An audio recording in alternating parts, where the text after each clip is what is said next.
I am an owner of a deck building company. We did about 1.4 million this year, and we have about 12 members on our team. Okay. We went to a summit this year, got all hooked up with a coach and advisory group, and we've been killing it this year. Question I have for you is, I want to keep growing, but I'm struggling with feeling the burnout of having so much stress of having so many people on the team now. I know it's just 12, but it's 12 families that we're close with, and they depend on our company for their livelihood. So how do I weigh when is growing enough and how much do we keep growing? What's the stress from? Well, we How is the team causing you stress? right. I've become the chief accountability officer, and that's not exactly my strength. Accountability for what? For their KRAs, they're hitting their numbers, profitability, training, and it's we hired up a lot of guys this year, and then we had to let some go, and now I think we're in a good place now, but it's still, we got a very young team. What's the stress again? Where's the stress coming from?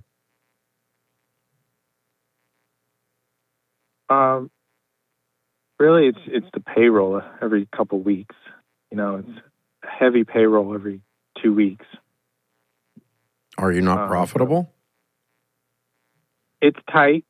We're getting, I think in the last 3 months, we've really got to a good place with Have you hired too many people, or did you lose jobs? Why would at a given payroll at 1.4 million with 12 people, you should be profitable. Yeah, over the summer, we hired too many, and then we let some people go in the last 3 months, and we actually saw our revenue increase. And so it was kind of like relieving pressure on like lower performing jobs taking too long, callbacks. Okay, so what I think I'm hearing is that the size of the team is not stressing you. The payroll is not stressing you. Underperforming team members and underperforming jobs that you went through as a learning experience in the last 12 months brought you stress. But it's not the 12 people that are there now, and it's not the revenue that's there now. That's all running fine, I think. Right. So I'm looking at, if I want to keep growing, doing that again next year is overwhelming. Well, why would you do it the same? What you've got today is working, right? Right. Okay. Right. So if you had double the number of people that you have today, and they were all the same quality of the people you have today, and you had 3 million in revenue, there's no downside to that. There's no stress to that. The stress came from the underperforming projects and the underperforming people, not the fact that you merely had payroll.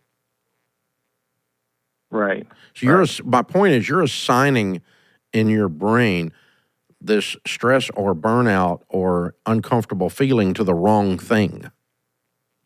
You've assigned it to team size and to revenue size or payroll size, and that wasn't what was causing you stress. What you told me was causing you stress was crappy people and crappy jobs.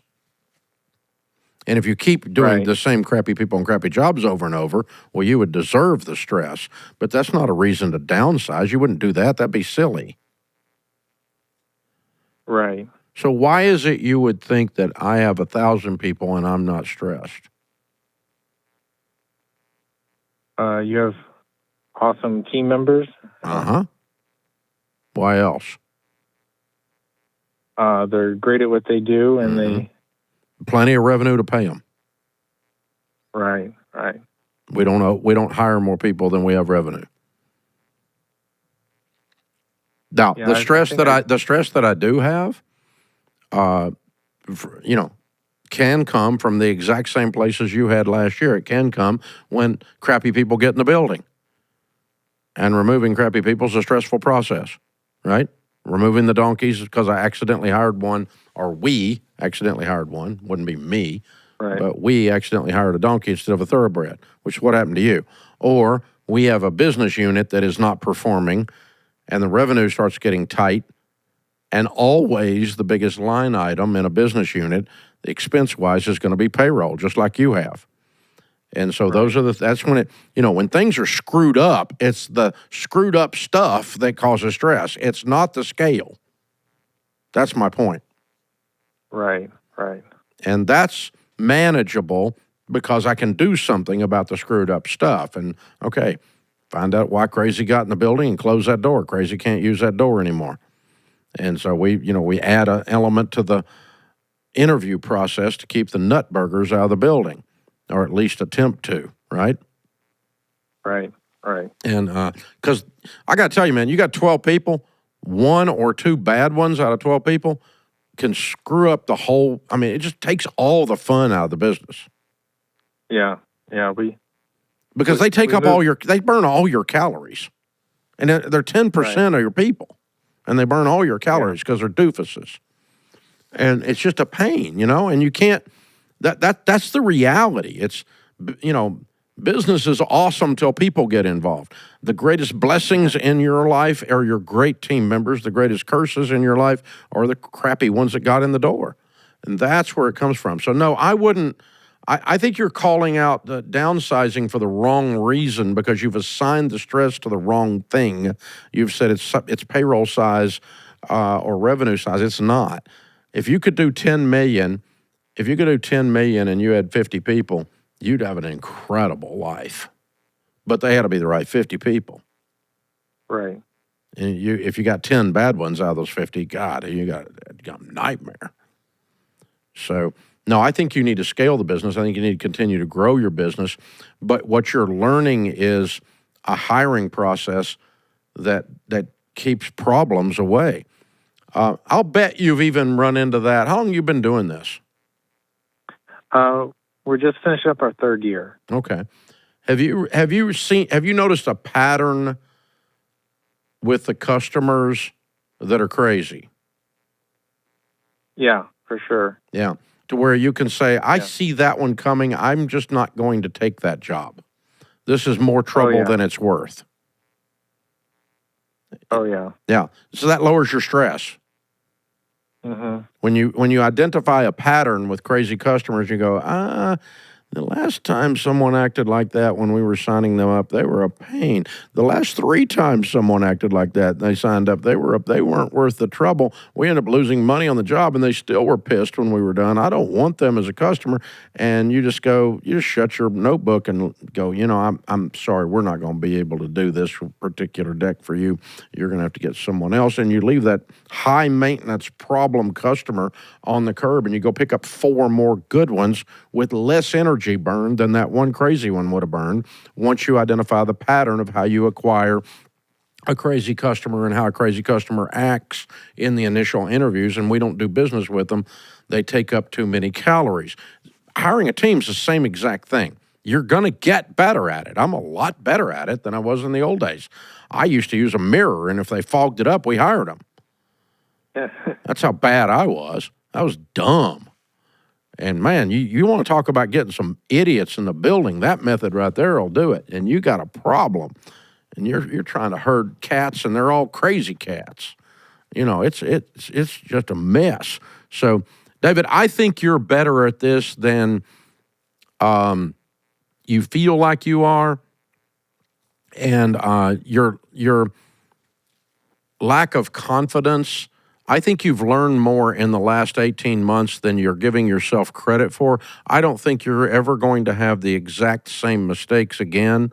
You'll have new ones, but you won't make the exact same mistakes in hiring or in crappy projects that aren't profitable that you did in the last 18 months. I don't think that cause of stress will reoccur.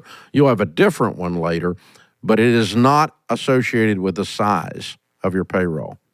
and it's not associated with the size of your business. That's not causing your stress. The fact that you're assigning that is caused by you got some of your confidence stolen when you got your nose bloodied on those other two things. And now when I look up, I go, gosh, I don't know if I've got what it takes to do this. Well, you do have what it takes. I can tell by talking to you. You've got the right stuff to do this. I think you've just framed it wrong.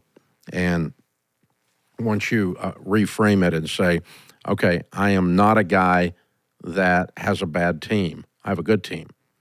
I had a couple of bad ones, but that's not who I am. And now I've learned from those bad ones, and I may get other bad ones in the future, but I won't get them for the same reason. And I'm not a guy that has bad projects that take too long and aren't profitable. I know exactly what caused that, and we won't do that process again to create that style of business again. That's no fun. I'm going to pass on that. You're a good man. You need to keep fighting, brother.